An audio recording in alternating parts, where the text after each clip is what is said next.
Welcome. We're doing a quick Q&A on private money. We're here. I'm with Dave P. Dave P is actually working a deal right now. I'm working with a seller, everybody. He's working with a seller right now. Yes. We're here in Dallas, Texas at an event. It's actually a private money and real estate event.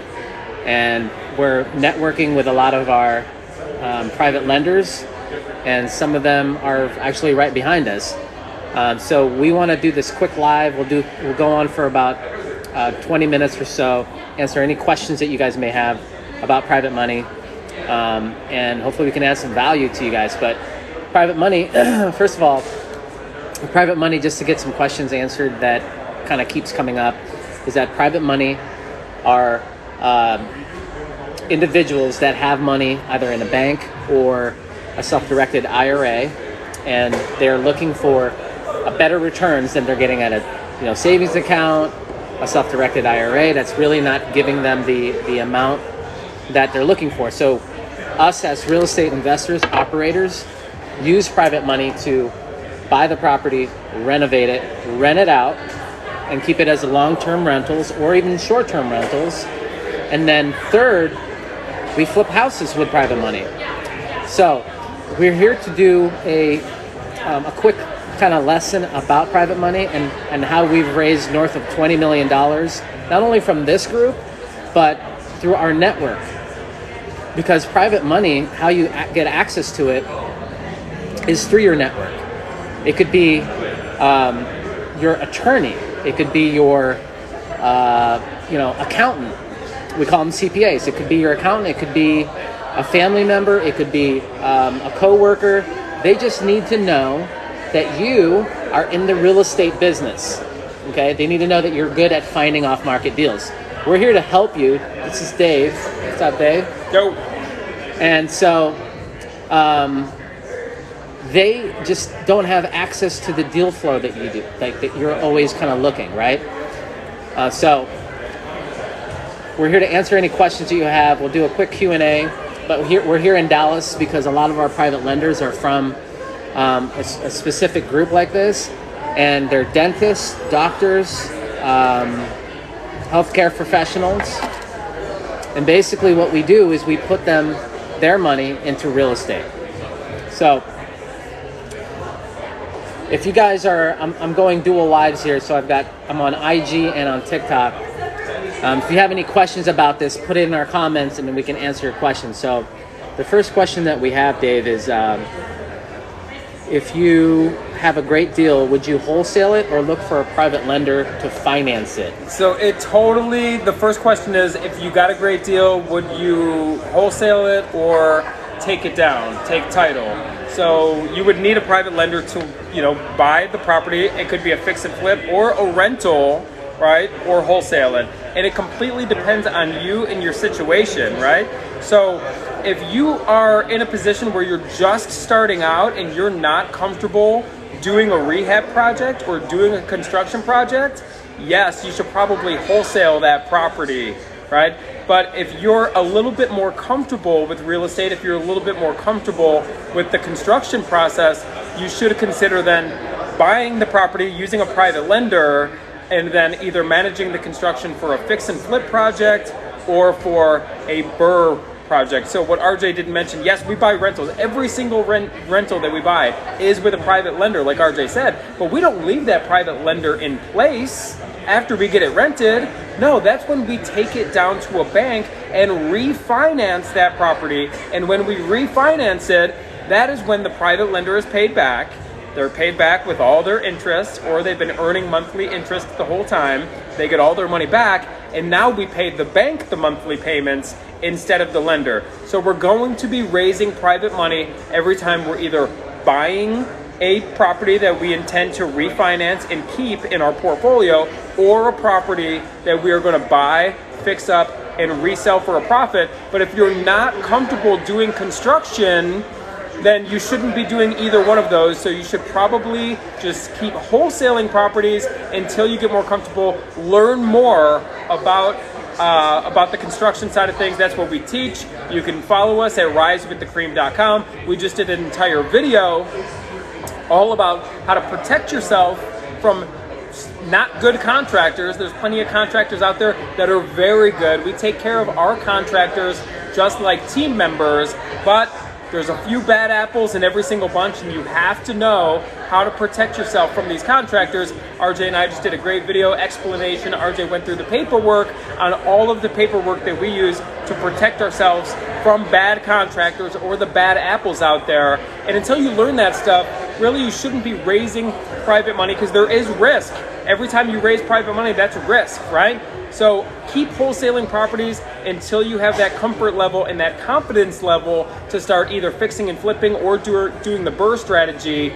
And that's exactly what we can show you how to do. RiseWithTheCream.com is where you can work with us a little bit closer, interact with us. We do videos, live Q&A, detailed every Friday. So we're happy to answer all your questions as well. So here's a question. It's a pretty good question. A lot of our audience wants to know, like, what is a good rate and term for private lenders? Like, how do I know if I have a solid rate? Like, how long the term is, and it really comes down to what type of deal you're going to do. It comes down to your exit strategy. So if it's going to be a flip property, if you're flipping, you can do a light rehab or a wholesale, or you can do a full-blown rehab and put it on the open market to sell on the MLS. It's a good time to sell, as you guys know, right? So the main thing is you also need to understand what the goals are with your private lender. If your private lender is used to getting 10-12%, then you might have to look at your deal and say, well, how can I make this work with that particular private lender? Are you, and then also as a business person, you're going to have to ask yourself, am I willing to give up a little bit more on this deal to take care of this lender because there's a long-term relationship with this private lender, right? Because maybe this private lender has, more money behind him or her, and so you want to create a relationship with them. But don't let that, the rate and term and all that, don't let that blind you into not doing a deal with that particular private lender, because sometimes these lenders are just wanting to test you. They're wanting to see if you're really going to pay them back. And once you do and you get that credibility, then the floodgates open. Then they're going to say, well, I have a $500,000, $2 million that I can place with you because you gained their credibility.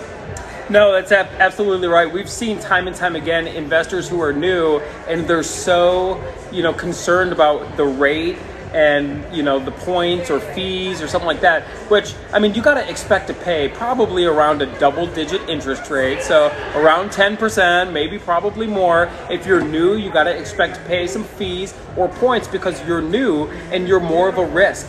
It doesn't matter what your background is. If you're new to the real estate business or you're new to this lender relationship that you're starting, well, you got to pay to play a little bit. They're taking more of a chance on you. So what RJ is saying is don't step over the dollars to try to scoop up the nickels. Don't try to negotiate. If this is the only lender you have and you have a really good deal that you're looking at, just pay the double-digit interest, pay a couple points if you have to. This is normal, everybody. Or maybe even just give them a piece of the deal if they are putting up all the money so you can actually close this thing. What you don't want to do is, just negotiate and then they don't want to work with you anymore, and then you end up losing the deal to somebody else, right? So don't step over the dollars to scoop up the nickels. So we got a good question here. Suggestions for finding your first private lender. Dave and I found our private lender by how? Networking. So relationships are everything in life. I don't care what kind of business that you're in. I don't care if you're a real estate investor, you're raising money for properties. I don't care if you're an inventor and you're raising money for this invention. I don't care if you're a scientist and you're raising money for, some scientific exploration. I don't care if you're an archaeologist and you're raising money for a dinosaur dig. I don't care if you're a gold miner and you're raising money to go explore some land to dig for gold. It doesn't matter. If you don't have relationships in your life, you're not going to raise any money. So treat people good. Look within your own network. Remember what they say, the 6 degrees of separation? Everybody's separated by only 6 other people. Well, after the birth of the internet, now it's more like 4 degrees of separation.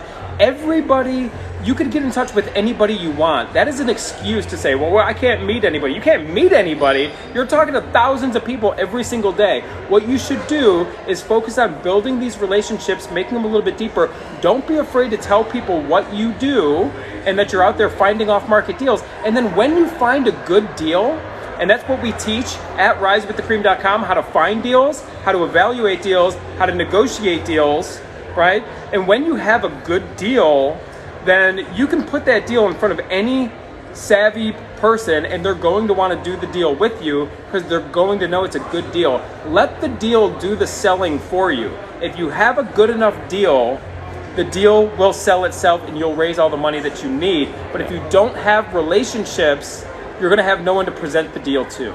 Yep, it starts with having the deal. I'm 22. Here's a good question. I'm 22, about to get my real estate license. Congratulations.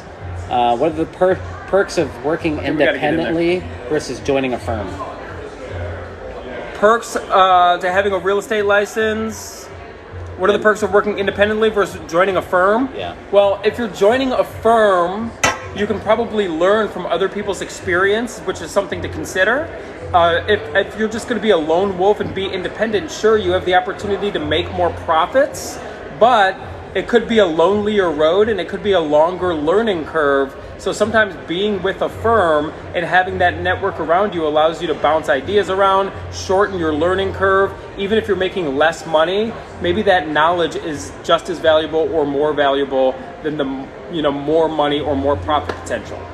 Got somebody that's saying, thanks for the advice, Dave. I haven't been trying to wholesale. Hey, don't give up, man. You're closer than you think. Just don't give up, all right?